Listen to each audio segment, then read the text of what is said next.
All right, I have started recording. How are you today, Pike? Go ahead. Dreading. I'm dreading. This is gonna be one of those episodes. This Oh is gonna be yeah. one of This is the much maligned "Move Along Home," and so I'm gonna say this. I think Dax is probably a worse episode. the no, no. So here's the thing. Here's the thing. At least with Dax, like there's a crumb of interesting of like the conversation that has to be had about the trill. They don't do it well. Like I think we both agreed like they didn't do it well, but there's Yeah, at I least mean, the interesting.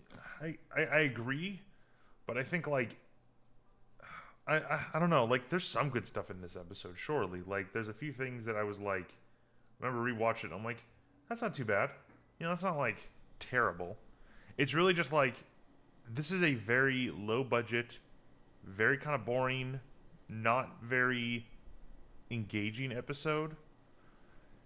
And it feels like this was almost like thrown into like the bin as like, well, we needed another episode to round out the season, guys. So it's like it's low budget, not even in like a fun and creative way because like you can have low budget episodes that are, uh, So you know, you say low budget. This was actually the biggest budgeted one since the series pilot. so I remember part of the reason for that was for advertising, for what I recall, because I remember hearing a detail that this was one of the highest advertised ones because this was like they were Hmm. getting a big network like promotion. I don't know if that affects the budget of the episode, but even if it is a high budgeted episode, it does not come across that way. Reusing Oh, the it's similar sets, like very low special effects, just do all they? around. I mean, I guess there's a lot of characters.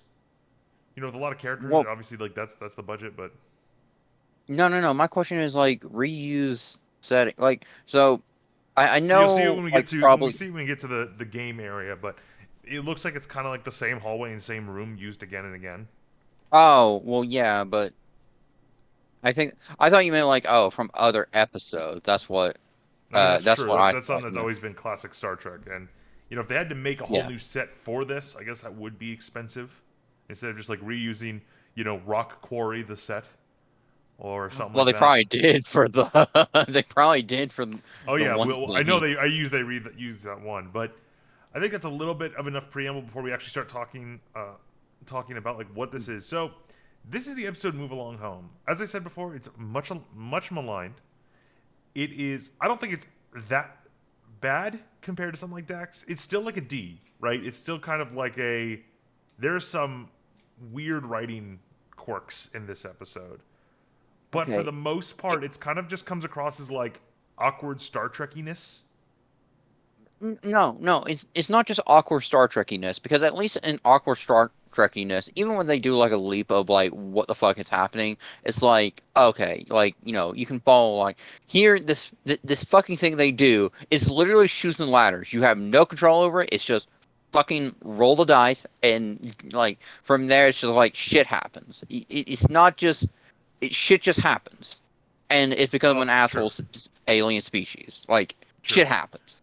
Yeah. So I mean, I gave this episode a D, like I said, and it really is kind of Hmm. just. I mean, I would say the best character we get in this episode is Quark. Like Yeah. there is actually some character stuff with him that's like, oh, that's nice.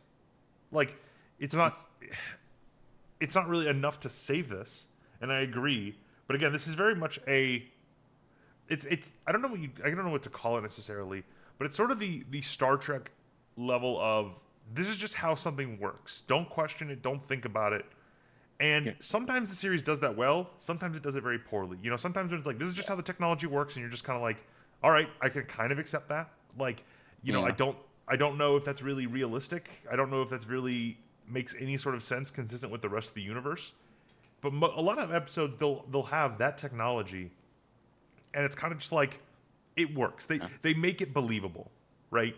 Here, it's like it's just random. It's just we needed something to move the plot along. Yeah. So, Uh I mean, oh. yeah, Uh go on if you have anything else to say. a fun fact. The reason why they write Bashir out of this episode, pretty early on in the in the crisis, is because this was being filmed at the same time as Birthright Part One, in TNG, which was the episode where the uh, Enterprise basically had to come back to DS9. Worf was investigating reports that his dad's alive, and an Yeah, engineering accident caused Data, and they have Bashir there in that episode, and they have Quark basically briefly. Yeah, Yeah, Terry Farrell was like, "Oh, I wish Jadzia had been the one who disappeared, so I could have gone and done Birthright instead." It's like, not even the actors who did this episode like this episode. It's just, mm, like yeah. I mean, I think Avery Brooks cites it as his most hated episode. Again, that. it's embarrassing, right? It's like it's not Hmm. just poorly written. It's actually kind of like what they kind of make the actors do is really like silly and childish. Hmm. So, I mean, we can get right into it. The first thing about this scene, it's not a bad one. Cisco's putting on the ceremonial captain's outfit. And Hmm. one thing that people would probably notice is this is the same one from TNG. They don't have unique ones for DS9 yet. It kind of like looks like a more like a nicer version of the TNG uniform. That's been the case in TNG. Now, I guess that's technically still fair. Like we know that they're still using the TNG uniforms, but Hmm. it's kind of like you don't. I remember thinking like they could have at least spent some of their budget on a new unique like ceremonial uniform, given that they have their own uniforms in this part of the space in this part of space. So I don't know. It's not a big Yeah. deal. I think they have new ones later on, but for now it's like they have this one. And I mean I've never been a huge fan of this ceremonial outfit. It's kind of like I don't know what it is. I think it's the gold on it that kind of makes it look a little cheesy. It has Hmm. like this like gold stripe that unironically just looks like someone took a like a craft store stuff and glued it to a normal uniform. Hmm. I do Hmm. like I do Yeah. like the I do I'm being pedantic here because the longer we talk about this stuff, the less we talk about the actual plot. I do like that they put the rank on the shoulder rather than on the neck. I don't I Yeah. don't think I've ever been a big fan of the rank on the neck. It feels kind of like you'd want it to be somewhere you can easily see it. You know? Wait. Hang on. Let me try and spot what do you mean. Okay, so Everyone, just so you know, I don't have the episode open right now because I really don't like this episode, and it's like, uh, well, so are you so talking it's about on their uniform? at literally about like 30 seconds on the ceremonial uniform.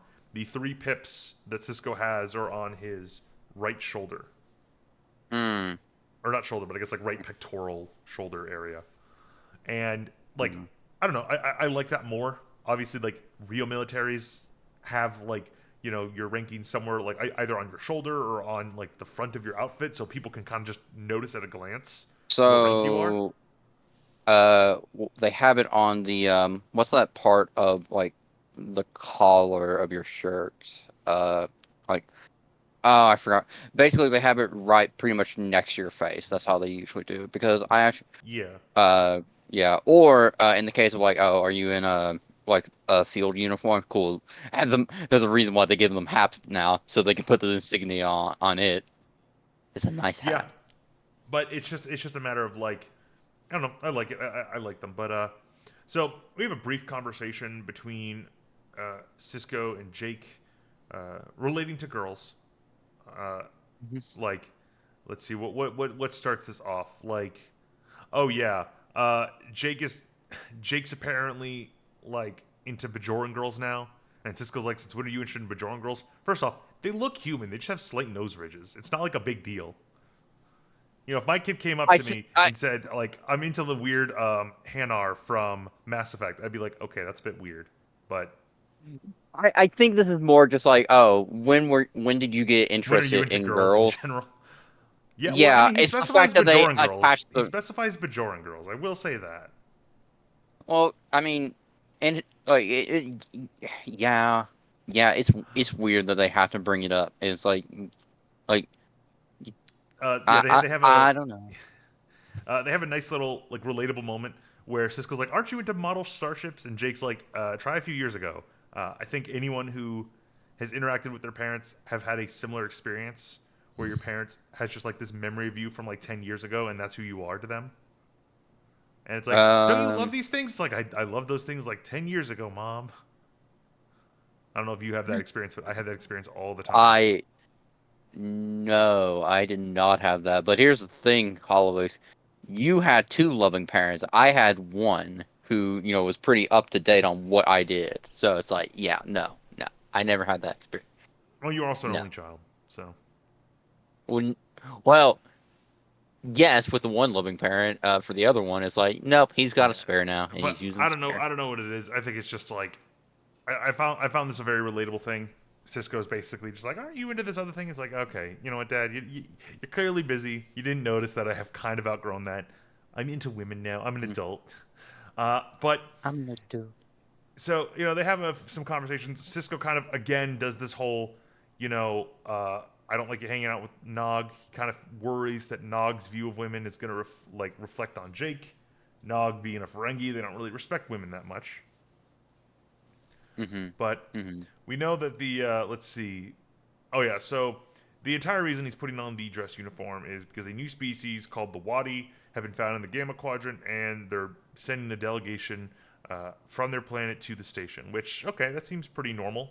It's not first contact through the wormhole, but it's also like probably first that's like wants to interact with the Federation. Like, hey guys, like we wanna interact with you. We wanna have some sort of diplomatic relations, and so this is probably the first time this is happening, or at least it's the first time we're seeing it. Mm. And you know, other than some smaller conversations, which again, nothing here is super relevant, uh, we get introduced to the Wadi, which are uh, well, hold on. Before that, there is one scene I do like. I wonder if this is because of that little detail you mentioned. So, Jadzia is also wearing the ceremonial uniform. Bashir is not, Yeah, he and I lost wonder his if in that's transit. yeah. It says he lost his in transit, but I wonder if that's also just because again he had to kind of like maybe run between the sets wearing this outfit, and they didn't want him to Yeah. have to change. Maybe they just didn't have one for him yet. I don't know. I mean, we don't. I don't think we really see a lot of the ceremonial outfit for the science division. The blue uniform. I think we normally see it for red. So I don't know. Maybe they only had the one. Yeah. But Um. then we meet the Wadi, Yeah. which are these guys. So These fucking weirdos. you really don't like them. But I I really remember, don't. like, the first thought anyone's going to have is it's kind of lazy. They just have the weird tattoos on their forehead. It's not even Yeah. like. At least, I'll say this. At least with Jadzia's, they feel almost normal going down the side of her, like, head and neck. Like, it feels like Mm-hmm. this is, like, a real thing that I guess, like, I mean, we all know Star Trek species are mostly human, and if you're going to have the actors play them a lot, you don't want to spend too much money on makeup and stuff. So you're generally going to Yeah. keep most of the actors very close to human. And with but I guess I just feel like the spots on Trill are a little bit more like, okay, I can kind of see that as an evolution, like, trait or something that you've developed. It looks more natural as like part of Yeah. her Or it might body. be something they're It might be something they're losing. Because you know how we have Oh yeah, like the it could useless be tailbone. all species are moving closer and closer to human. Like, uh, Well, maybe. it I. would just be funny if that was the case. But this tattoo does not look at all like realistic. It looks, I don't know what it is. I guess it's just like the color and the design. It looks very much painted on, in the sense of like I don't Yeah. believe this as like a trait on human skin. Mhm. Mhm. But the first thing we'll notice is that the Wadi are very odd individuals. The first thing they want to ask are, where are the games? And they're almost not at all interested in diplomatic relations. They don't care about like this is Major Kira, this is Lieutenant Dax, this is I forget like what this is Dr. Bashir, and they're just like, where are your games? And like, well, there might be some at Quarks. And like, let's go to Quarks. And Cisco's just like, okay, this is odd. And I This do is like that. weird first I will contact. say this. I do really like it. Star Trek is not, you know, it doesn't always shy away from just having really weird acting aliens. If you remember Mhm. Voyager, the aliens that are just really obsessed with singing.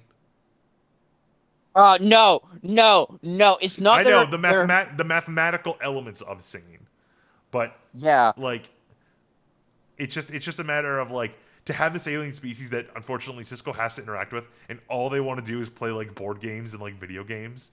I'm like, that's funny.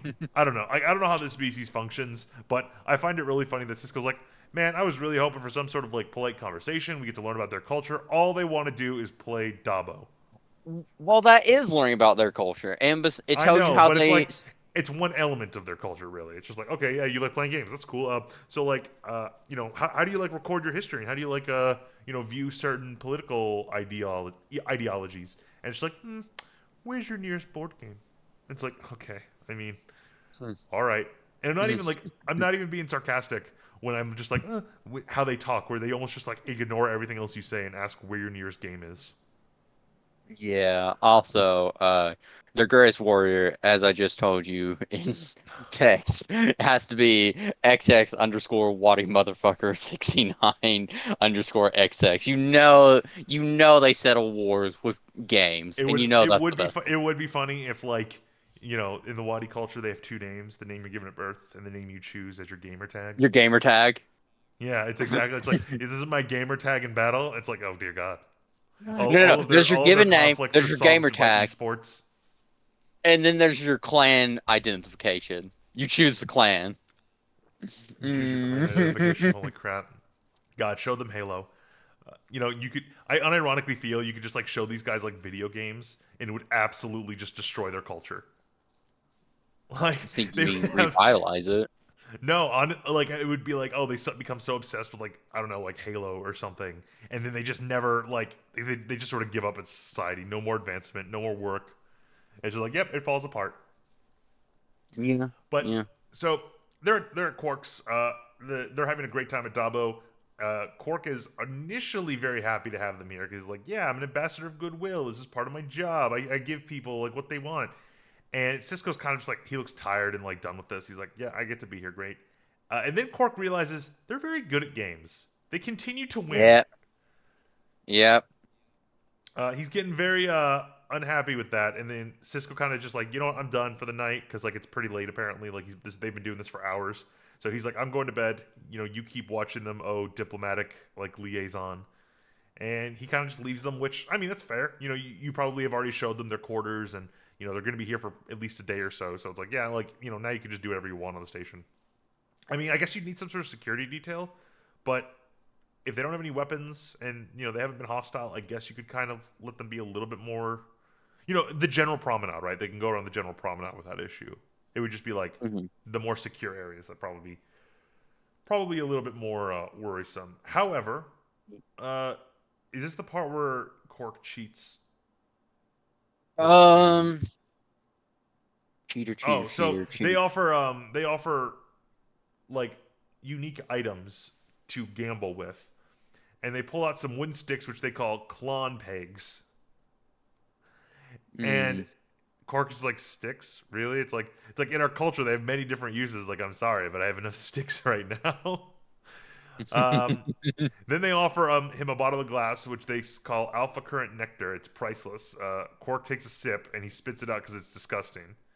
And he's like, one man's pricelessness is another man's worthless. So again, this culture is just very clearly like, okay, like you trade in like these weird wooden sticks, which we can just replicate, and you have really poor tasting ale. I mean, maybe it tastes good to them, but so and then they're like, the only last thing we have left are these useless gemstones, and he throws out what looks like.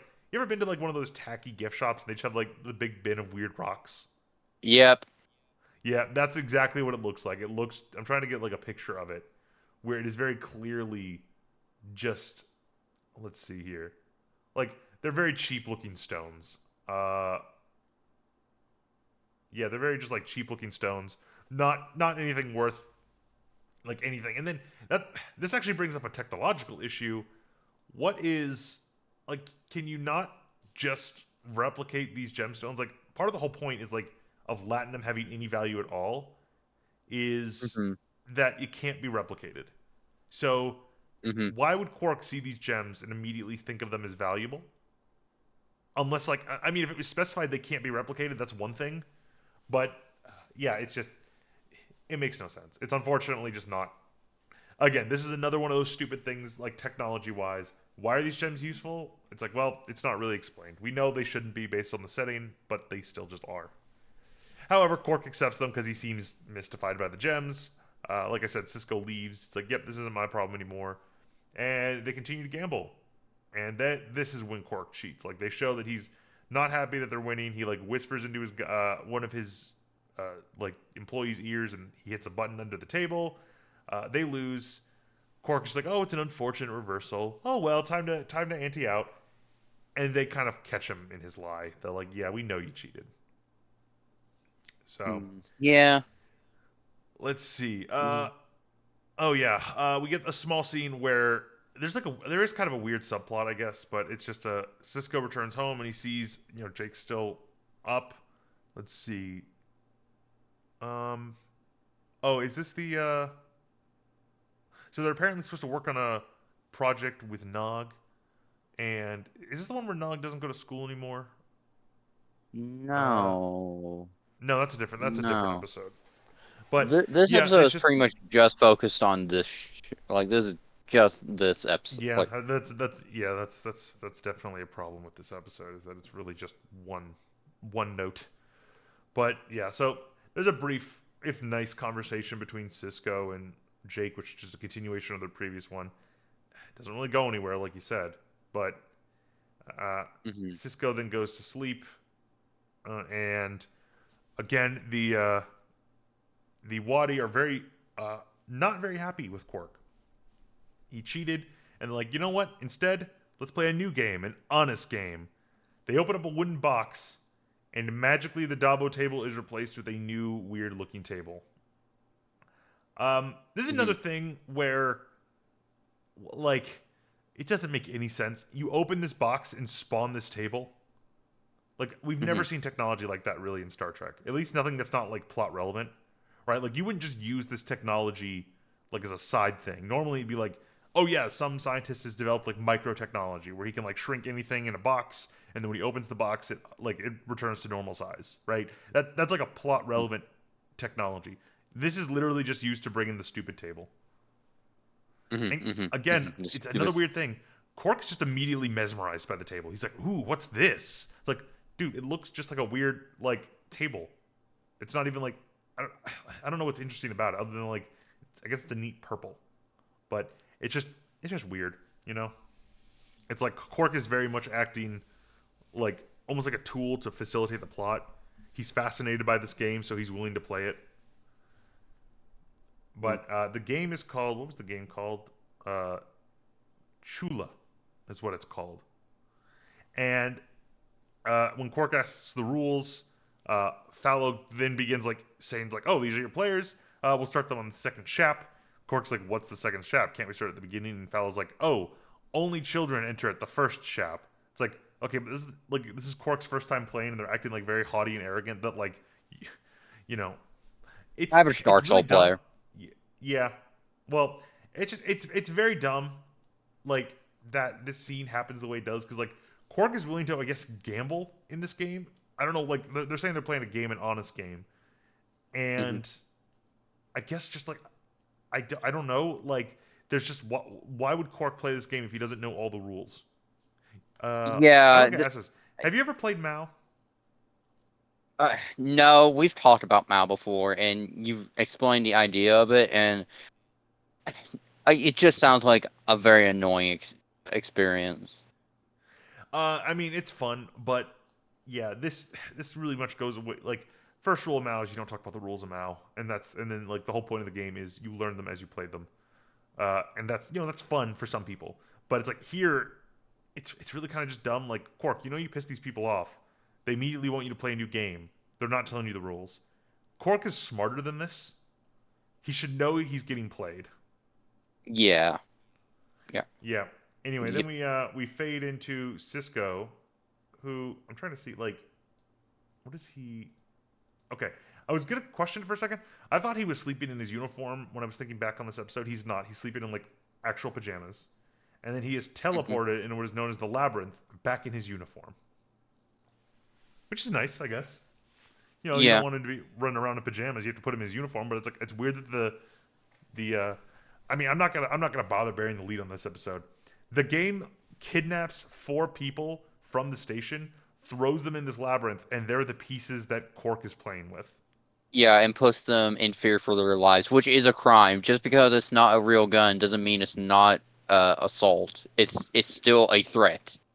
Like Yes, it's and so. well, it's like first off, you have technology that can like microscopically shrink objects, and then you have this technology that can just teleport. Because like remember, you can't use transporters really in a shielded start like in a shielded vessel. So transporters should not work here. I mean, maybe you could use a Yeah. transporter within the room, or like within the vessel. So like it just can't go through the shield, but it's still kind of like this feels like a violation of like the rules of Star Trek. Mhm. Like if you could go on, Yeah. if you could smuggle a transporter or build a transporter on a on a station, could you just teleport anyone on the station to you at any point in time? Because that feels like that's not how technology should work here. Hmm. It's really just like okay, that's crazy technology, and Cisco just sort of like wakes up. He's very unsure what's going on, and he sees the guy's name Fallow. He asks him, "Oh, that's not." Okay, there we go. Oh, Cisco. I mean, Cisco acts pretty smart here. He thinks he's in the holodeck. So he's like computer freeze program. He's trying to figure out the problems here. He tries the doors and he sees Fallow, who just screams rules at him. Shap 2, move along home. Hey, that's the name of the episode. Hmm. Hmm. Hmm. And they're in this very Move colorful along. area. Maybe this is why the episode was so expensive, is because they made this set and they never used it again. Right? Yeah, It's like, because yeah, I what mean, would you use this for? That I don't wouldn't know. be. Like that's the thing. It's. It's very colorful. It's very. I mean, I guess if you repaint it, it could be used for something else. Mm, But it's still I. very much I. just like a, you know, I get. It's weird. Like it's weird. Like we know the caves are always the same caves in TNG they'll DS9. change the lighting and stuff like that. Yeah, and different angles and such. This, I just, even if you did that, I do not think you could get away with it. It's just not I got a very like, silly little clip here where Cisco, pulls out his tricorder. For some reason, he has his tricorder now. He was asleep, if you recall. Uh, yeah. and then and then like he hears screaming, he runs to it, and you have Bashir giving a really weird like crazy person scream, like lined up against the wall. Again, I have a little clip here. It looks very weird. It's like I don't know. It's like Bashir's like leaning against the wall, and he's like looking at like Cisco saying "Take me." It's really like a weird clip, but I mean, if it's just Avery Brooks was coming to you looking like that, wouldn't you say, take me? no. But you do you, Pike. So Kira and Dex just immediately show up and they're asking like why Bashir was screaming. He's like, "Oh, haven't you ever been in a dream before and you just scream to wake yourself up?"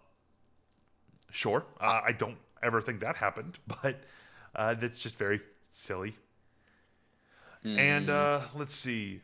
Oh, Bashir theorizes they're maybe given a behavioral test, like a laboratory rodent, and they have to work their way out of a maze. Kira's not happy with that. Uh, Dax says like, "Oh, it doesn't seem to be an immediate threat." I'm like, Dax, you've been kidnapped in your sleep and thrown into a maze. I don't know Hmm. what would seem more like an immediate threat. Does someone have to be holding a knife up to you for it to be considered an immediate threat? Hmm. But No.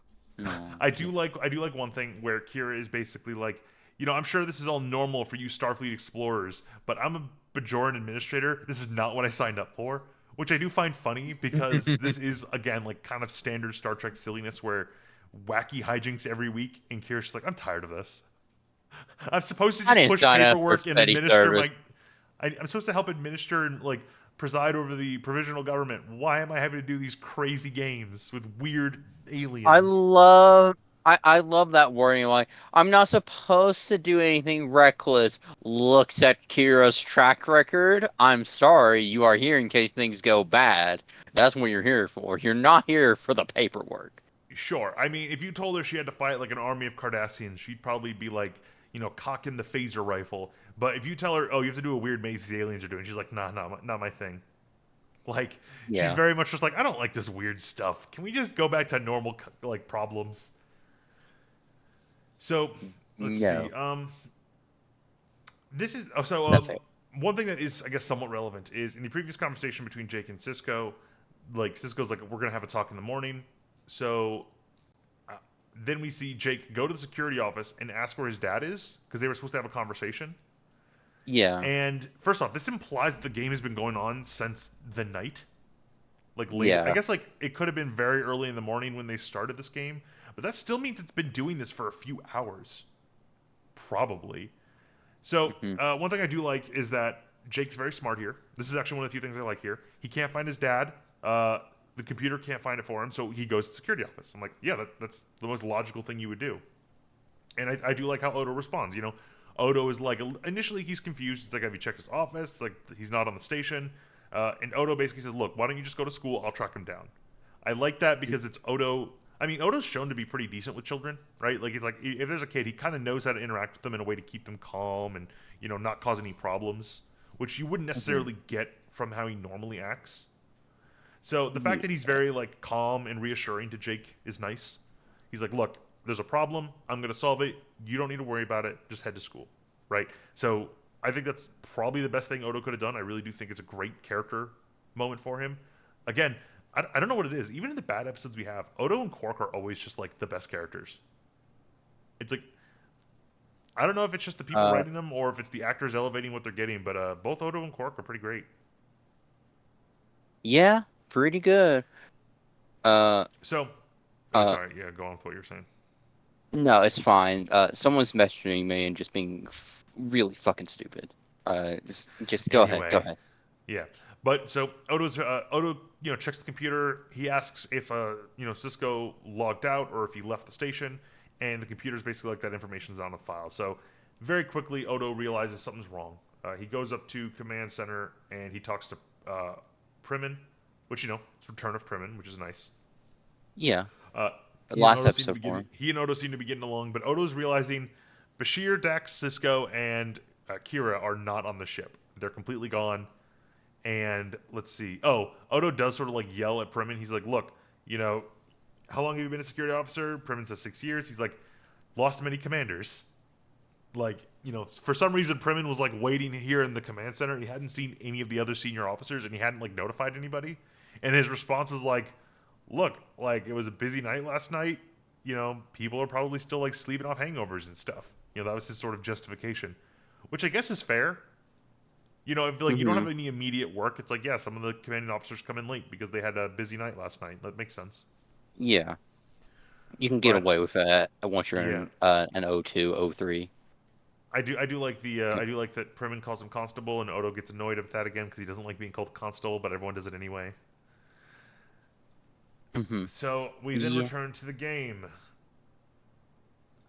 Fallow is basically like, last wagers, the board is ready. Again, Quark is gambling money, and he has no idea how to Mm, play.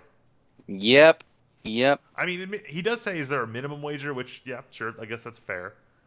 And let's see. Oh, they have multi-sided dice. They call them pyramid die in the transcript. So someone on set maybe played D&D.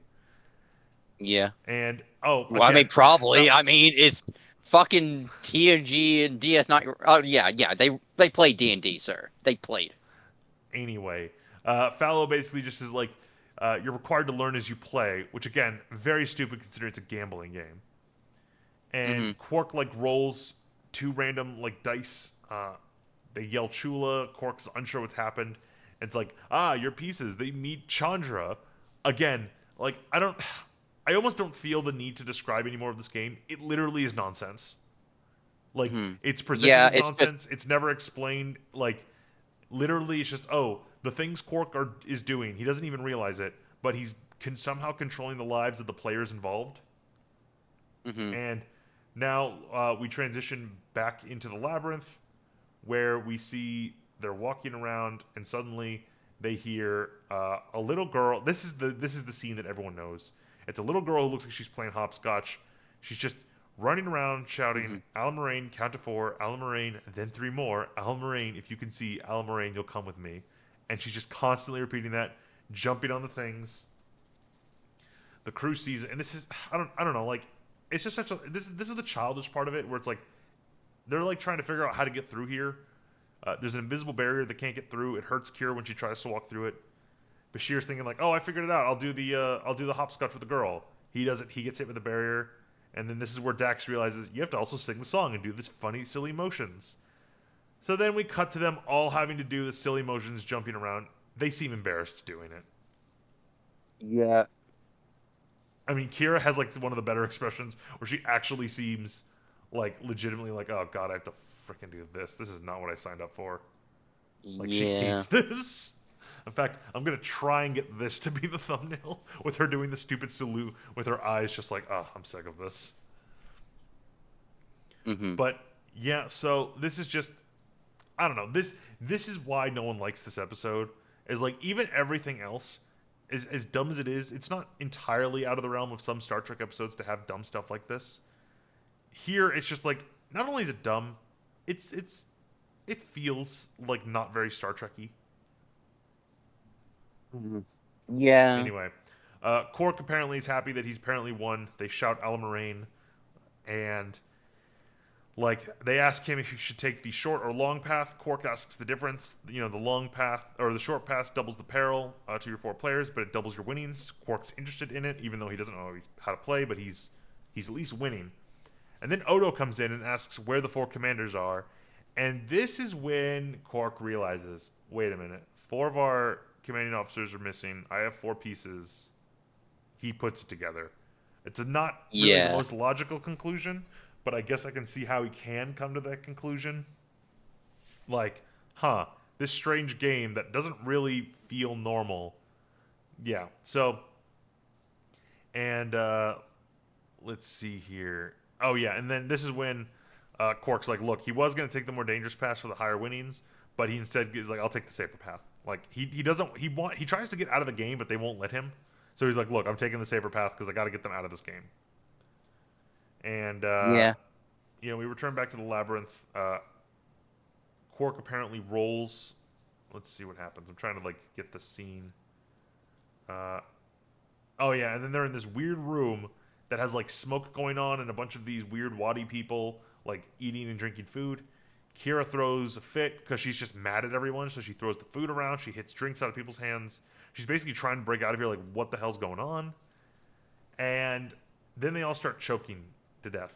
And I think it is Bashir who realizes, yeah, it's Bashir who realizes eating and drinking the food is probably the thing keeping all these other people alive. Which, I guess, he's thinking of it like a game now. It's the antidote to the poison they're currently drinking. Again, these people are being poisoned, right? Like, this is not just a game. Yeah. Yeah. Yeah, Yeah. very, It is very, just. very dumb. So they get past that trial. Alan Moraine is shouted, and Quark's pieces move forward. Odo's trying to figure out what the hell's going on. I mean, at this point, I'd be holding a lot of these Wadi people at like phaser point. Yeah. Kill This one of them is. for good measure. I guess they're diplomatic like liaisons, so you have to be careful about this. But God, it's just these people are like they kidnapped your commanding officers. They're in danger. Well, yeah, they're in danger, and it's just you're they're trying to figure out what's going on. I believe they conclude that there's like one part of their spaceship that is like essentially like a holodeck because it's Mhm. like generating a lot of power and it's actually like generating this game. But somehow this holodeck transported people onto it. I don't know. Yeah. It's crazy stuff. Let's see. Uh, yeah, Odo gets transported onto the Wadi ship. It happens very fast. Like they come to this conclusion and immediately Odo's running into it. I feel like some other episodes would have them like double check and confirm and like discuss other ideas. It's like what are all of our potential possibilities? Which one's the best option? Right? That's like the classic Mhm. Star Trek like thing where he gathers all the commanding officers and they have some sort of conversation using their unique skill sets and their unique backgrounds to have some sort of thing. But most of the characters are not like working together, so it's just Odo. I guess it's a character thing where Odo's just like jumps right into the fray to solve the problem. I guess that's kind of a character thing, but I just feel like we're kind of missing out on a lot of good dialogue. Odo finds the Mhm. thing, and when he runs into the room with light, he gets transported back to Quark's. So again, kind of shows this thing can't be broken into or escaped from. It's just crazy technology. Mhm. Very, Yeah. very, very, very kind of dumb. I'm not a big fan of it. let's see. I mean, we get like a Quark takes a risky path, but his justification is like the riskier path is shorter and has less challenges, Hmm. so there's less variables. Again, Hmm. I do kind of like this because Quark is basically like using his like he's probably pretty knowledgeable on games himself, so he kind of understands like, look, this might be more risky, but it might seem more risky, but it's less risky because it's less like variables. Like I only have to roll once as opposed to rolling twice, sort of deal. And it's like, Hmm. okay, I guess I can kind of see that. I'd have to look at the mathematics and I'd have to know more about this stupid game, which I'm never going to learn, and I don't think the rules exist. So I'd have to like I can't say he's wrong, but at least like again you have a character thing motivating his decision making. It's not just like, oh, I'll just take the harder path. It's like no. And then he rolls poorly, which causes these weird light things to show up. They're all trying to dodge, and then unfortunately, Bashir doesn't really dodge very well, and he vanishes. And I guess that's when he goes to the other episode to record his bits. Yeah. They're like, "You're out of the Gone. episode, Bashir. Goodbye." You get to go be in the fun episode. And Bye. then they take his piece off. Uh, and yeah, this is oh no, now is the point where Cork talks about the like the variables and which one. So the prior to that, he took the short path, lost a person, and now he's basically, look, I just need to take the path of least resistance and try and get them home as fast as possible. Uh, Hmm. there's a Hmm. funny scene where he pulls the dice and gives them to Odo and says, "Blow on them for me for good luck." And Odo's like pissed, but he eventually like relents because he's like, "Look, I don't believe in this shit, but you do." Uh, Yep. oh, and then Quark rolls and he's told he has to sacrifice one so that two may live, and This now is he has to what choose we get between. for Odo not believing. This is what we get for that. Look, Always I'm just gonna believing. say I'm just gonna say this: if I had to sacrifice one of the three remaining players for one, I'd probably have to sacrifice Dax. I like Kira and Cisco. Yeah, but So here's the thing. Here's the thing. Here's the thing. Here's the thing. Quark's horny. true, true. And I'm not gonna lie, like if I was actually thinking about this like an officer, I mean, I don't know if Cisco would want one of his officers he presides over to be sacrificed for him. I don't think any of But them we would want know. that. But it's kind of like Yeah. I feel like he would risk his life for his own officers, so he'd be willing to have his life sacrificed for them as well. I Hmm. mean, here's the thing: I would also basically go along the lines of, well, he is a father, so I'm not going to do that to Jake. So, yeah, I'm Yeah. probably. But then again, the symbiote is two people. You know what? This just it's dumb. This is dumb. So, uh, let's see. Uh, and Bashir vanishes with the light. We get a scene where he has to choose one, and like, let's see. Oh, um, Quark basically falls to his knees and he begs. He wants this undone. He's like, please, please. This is actually a pretty good bit of acting, right? It's like Hmm. he's just begging them not to make him choose, not to make him like, I can't do it. I beg you. A terrible mistakes have been made. This is all about his cheating. Uh, please, Hmm. I've learned my lesson. I'll never cheat again. I'll never cheat again. Just don't make me do anything. I wish I could play it because it's very well acted. Quark falls to his Yeah. knees. He does the Ferengi like sign of submission, I guess, which is like they put their wrists together and like hold their hands out. Yeah. It's not Like. like it's not like a prayer. It's like this is like a unique Ferengi sort of begging position, posture sort of deal. Yeah. I don't know. A little details like that are appreciated. It seems realistic for a species to have something like that. And Fallow kind of is like, all right, very well, you don't have to sacrifice one. And he's like, well, program the game to choose one at random. Again, I would just be unloading phasers into these people. It's like I only need one of you alive to end this game. Like, Yeah. you Yeah. guys, this is the game you want to play. You're clearly declaring war. You haven't explained Yeah. anything. Uh, then we go to the players again. They get into this like rocky room, and there is one sort of nice thing here. So Dax gets her legs crushed and she can't move. Uh, Hmm. let's see. Bashir's silhouette is seen in the distance, saying like, "What's taking so long? We can get out of here." It's like tempting them. Uh, Hmm. Cisco lifts her up. Fallow just shows up and says random words. Tialio, move along home. Shap 6. And there's like a mini earthquake. And Dax is like, oh, you'll never make it across. let's see. She's like, oh yeah, she's like, you have to leave me. You'll never make it across with me. Uh, it's like, let's see. Hold on. She's like, look, 7 lives is more than enough for a trill. You can't even finish if you can't even finish one. Let's see. She's telling him not to let sentiment get in the way.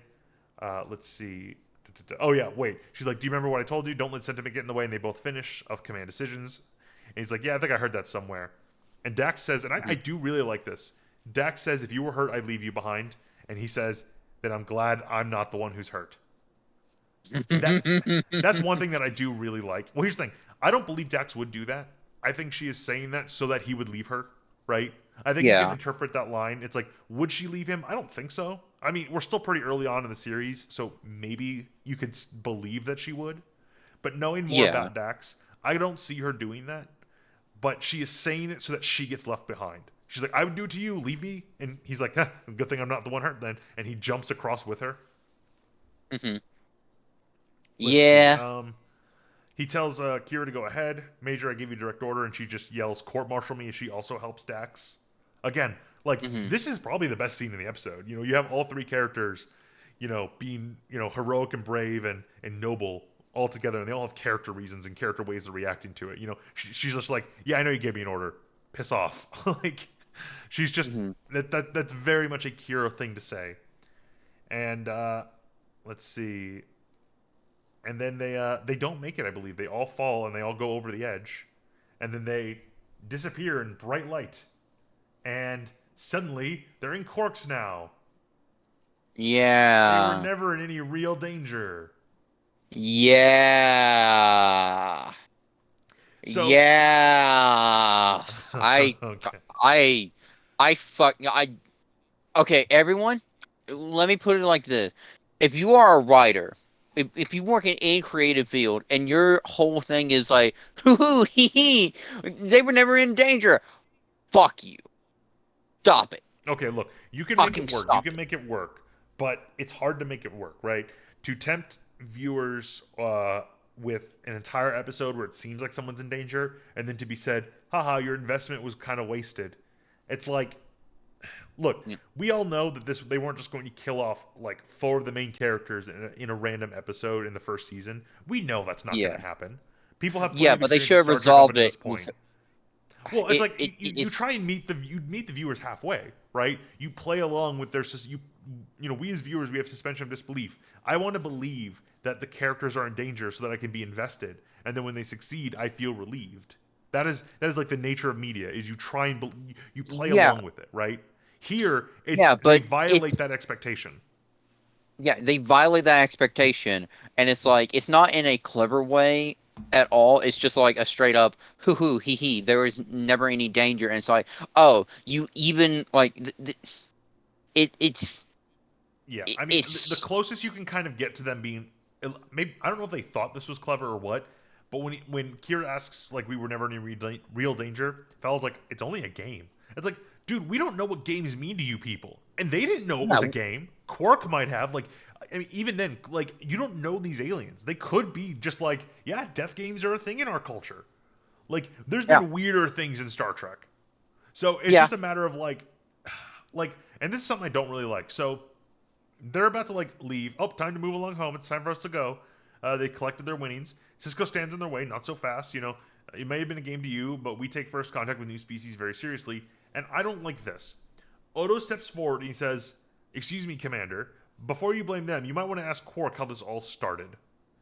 no, And no, no, no, like, no, no. So Quark may have done something bad here with the cheating, but these fuckers can kidnap 4 of the command fucking staff of this fucking station and put them in apparent harm's way, and then just like hoo hoo hee hee, not a threat at all. It's like no, no, no. You're going to the fucking brig. I don't give a shit, Odo. They're going to the brig, Odo, and you know what, Odo? Just for this, a week off duty for you because you are so fucking stupid if you think this is like you can hand wave what they fucking did. Like, no, no, no. I mean, They I need to. 100%, yeah, I 100% agree with you. It's just, it's like they try and pretend like this was Quark's fault by cheating. He wronged the species. They started this crazy game, and as a result, people were put in danger.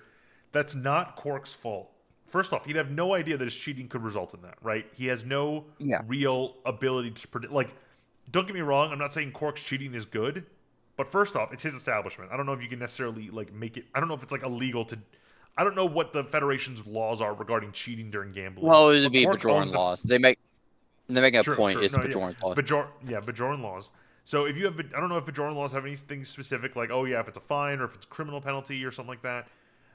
I don't know if that's the case, but I don't think like this is actually a thing we have in real law, right? If you break the law and something negative comes out because you broke the law, you're only punished for like you can only necessarily be blamed for that if it is a logical outcome of your Escalation. actions. Yeah. So, for example, if you break into someone's house in the middle of the night to steal something, and then like, oh no, it turns out it's a little old lady, and she sees you walking around her house at night, and she has a heart attack and dies. You can actually be blamed for that. You can actually be Yep. criminally and civilly liable for that because it's like, look, it is reasonable that you would scare somebody enough, and like that is if you break into their house. Now, there'd be court cases and there'd be discussions on it. Each jurisdiction would have its own rulings on how that would work. But the idea is that's a logical follow through, right? Now, if you're breaking into someone's house to steal something, and like they're like, oh no, someone broke into my house. I'm gonna go grab my home defense hand grenades and throw them. And then he throws them, and it goes out the window and hits like the next door neighbor's dog and kills him. It's like, okay, I don't think it's reasonable to assume that breaking into someone's house would result in grenades being thrown around. That's a little bit more absurd, right? But it's just a matter of like, here, Quark's cheating in no way justifies presumably putting people in danger, right? They believe their life is in danger. You said it best before. This is still like assault. They feel like they're in danger. I mean, the first thing they thought when they came out was, it's like, oh, like this was all a game. We're not hurt. Like it wasn't real. Like they thought their lives were in danger. And another question I have is, when Cisco, Dax, and Kira, die, the game ends and they, teleport out instantaneously. Where was Bashir? Bashir supposedly died or vanished. I don't know. Like, yeah, no one knows because it doesn't make any sense, right? And they sort of go to Quark, and like he's kind of the one in trouble for this. Is like, it's like they say, oh, you admitted to cheating and stuff like that. Anyway, Fallow then says, if you excuse us, perhaps someday a rematch. And Quark goes, this game could work here. It really could. Excuse me, Fallow, Mr. Fallow, a word with you, sir. What's the hurry? It's like he's trying to like get versions of this game. Like, first off, I don't even know what this game is. It's so dumb, right? It doesn't look fun. Yeah, it's just shoots and ladders. It's just shoots and ladders. It's not even shoots and ladders. Like, here's how the game must go, right? So you roll. No, hold on. No, it's because this is how it works, right? Is like Quark makes a decision and then rolls dice. That roll determines like some sort of challenge. Then the players do some sort of action. What does it look like to Quark, right? Like he rolls his dice and suddenly like, oh, now they have to do this weird hopscotch puzzle. Are they just like staring at the pieces randomly while the computer calculates something? Like what does Quark think is happening during that pause, right? You have no control over it. It's shoots and ladders. You're rolling dice. You just see what happens. It might go up. It might go down. Who fucking knows? Yeah. It's shoots and fucking ladders. Well, I guess I guess it could almost be interesting if you had like a team that you worked with. I don't know, like this is an actual like it's like I know my team, right? I know like if you put like your team in the game and you're like, oh, I know they're very good at solving puzzles, so I'll take the puzzle route or something like that. But it's still really dumb, right? It's like it's basically like a shitty version of auto chess. It's a shitty auto chess. I mean, it's just a dumb game. They don't really bother explaining it, and yeah. Again, there's some character stuff in this episode, but that's how the episode ends. It's not very good. It doesn't really result in anything positive. It looks cheap. It looks lazy. It feels humiliating to the actors. I don't even know if I want to say anything more on it. I feel like we're at 54 minutes. We've talked about it for 54 minutes too much. Yeah, just like, and it's like also people are like, there are people who say like, oh, this is hated as much as like Spock's brain or the episode where the Doctor on TNG fucks the ghost, and it's like, and they're like, we don't get why they think it's this bad. It's like at least those. It's like at least from the ghost episode, we had the meme of what's her name always being just like. I'm only gonna be known as the ghost fucker now. You're the ghost fucking lady? fuck you, Ensign. Like we got that meme at least, and then Spock's brain is just like original series. This is just like a fucking filler episode with a fucking stupid ass species that gets away with it because they're like, ooh, a small evil was done on the part of our side, so it's fine. It's go ahead. It's like Yeah, it's no, just no, no, no. I. This is an embarrassing episode. But you know what it is? It is the 10th episode we reviewed. Woo, 10 episodes. Woo. Technically 9 Why episodes did the because we covered temp? the first two at once. But yeah, I Yeah, mean, I don't really have anything more to say other than this is a bad episode. It's one everyone really should skip. Like, it's not even like it doesn't like it has a few character moments that are fine, but those are character moments you could find in better episodes too. So it's really not a big deal. yeah, In fact, I yeah. almost feel it sucks that those like that one good scene with them all arguing about like we're not leaving you behind. I like that scene. I hate that it's in this episode. Yep, yep. All right. It's Well, it's it's. anyway, that's the end of this episode. And yeah. Anything else to say, Pike? You want me to say